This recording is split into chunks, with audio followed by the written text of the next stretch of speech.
Hey everybody, what's up? Welcome to the Fed Up Lefty. My name is Portland Steve. I am a Fed Up Lefty. Let's get right to it. Here is one of Donald Trump's latest posts on Truth Social.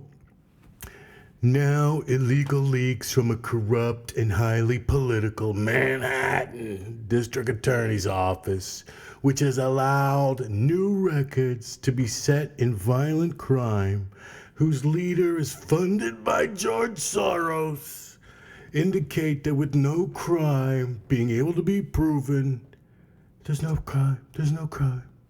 And based on an old and fully debunked by numerous other prosecutors, by the way, fairy tale, the far and away leading Republican candidate and former president of the United States of America, I'm surprised they didn't put a me in there, will be arrested on Tuesday of next week.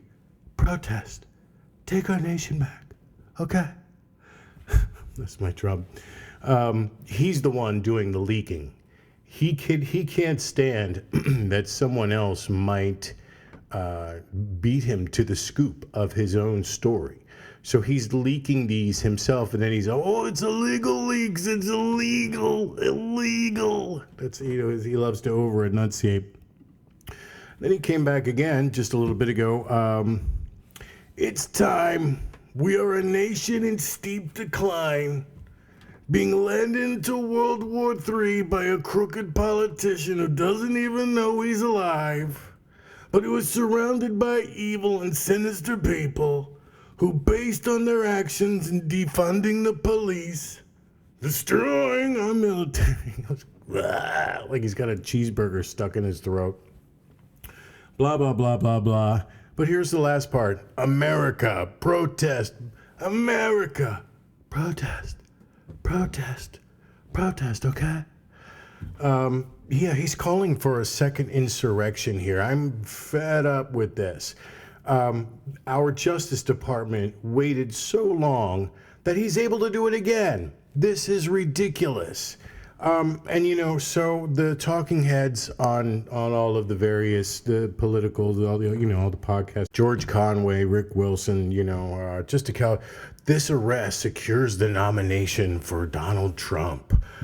Could not agree more. Like they're so breathlessly racing to the next hot take of how bad is actually good for Trump. No, an indictment is an indictment. There are independent voters. Trump only won by like a breath when he did thread that needle during the the electoral college thing. This is not the hot take that they think that it is. An indictment for you is bad news. This is going to hurt you with independence. They just can't race. They can't. Trump is finally getting indicted, and they can't give us 1 minute to be happy about it before Trump is indicted. It's something we've all waited for. But here's why you shouldn't be happy about that, because now he's going to get the nomination. It's like they're trying to will this into being. Fox has abandoned him. The large donors have abandoned him. The established large donors and such. Not that he can't con more money out of his rubes of the masses, but here's what I'm fed up about. How has he been able? It's been 2.5 years since the insurrection, nearly almost 2.5 years. What is left to investigate? Merrick Garland hid under his desk, basically for 2 years. Cowed into fear from the loyalists at the FBI, the agents at the FBI. We're going to get into that. I wanted to play for you something here. This has been driving me nuts. This was on MSNBC.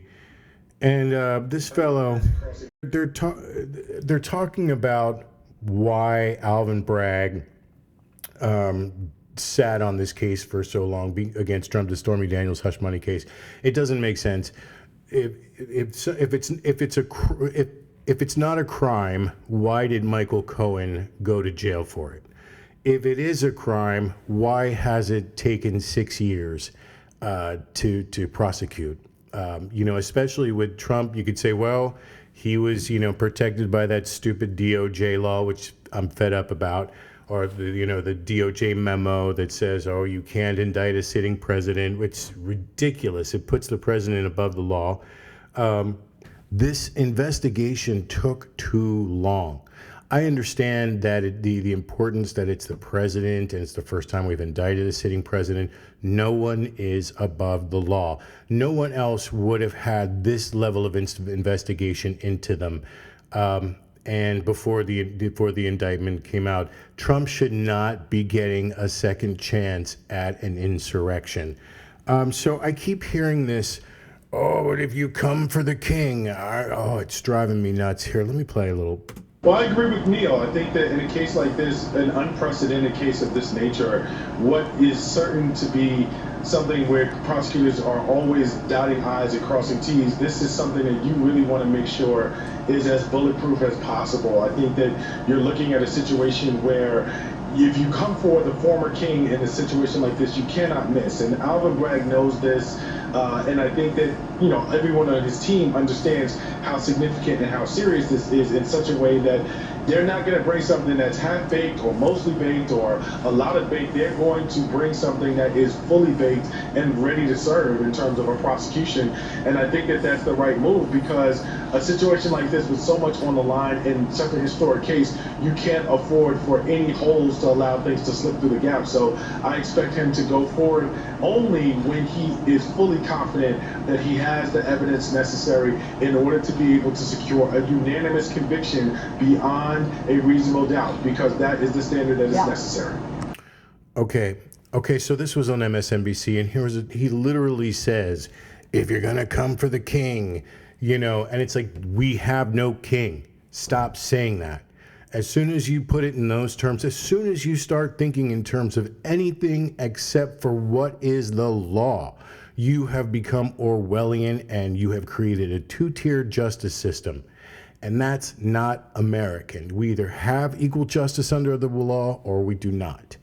But here's the clip. You're looking at a situation where if you come for the former king in a situation like this, you cannot miss. And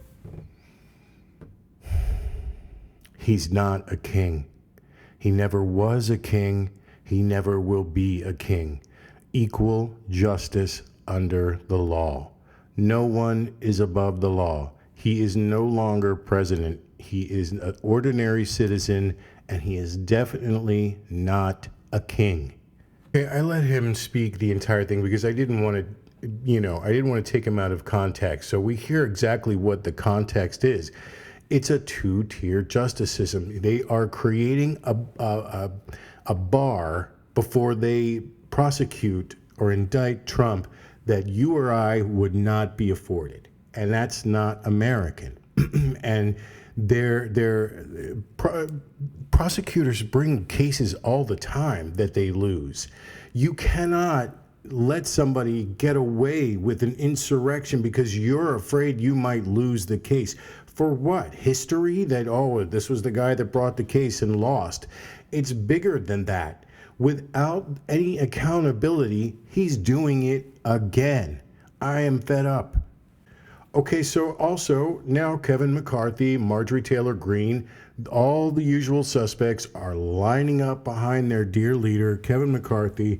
Here we go again, an outrageous abuse of power by a radical DA who lets violent criminals walk as he pursues political vengeance against President.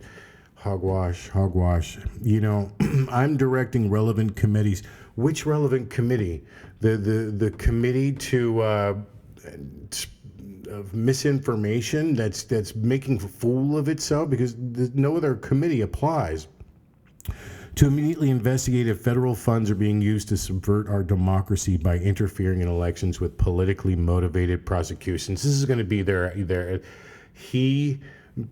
Garland waited so long to do anything. Now it's reported that Garland was within days of bringing charges, and that's what preempted Trump to announce his presidency or so early. So it worked, because now look, they're making the exact argument that Trump set it up for, and this is what the price you pay when you defer justice. Justice delayed is justice denied. Here's the other narrative that is driving me nuts.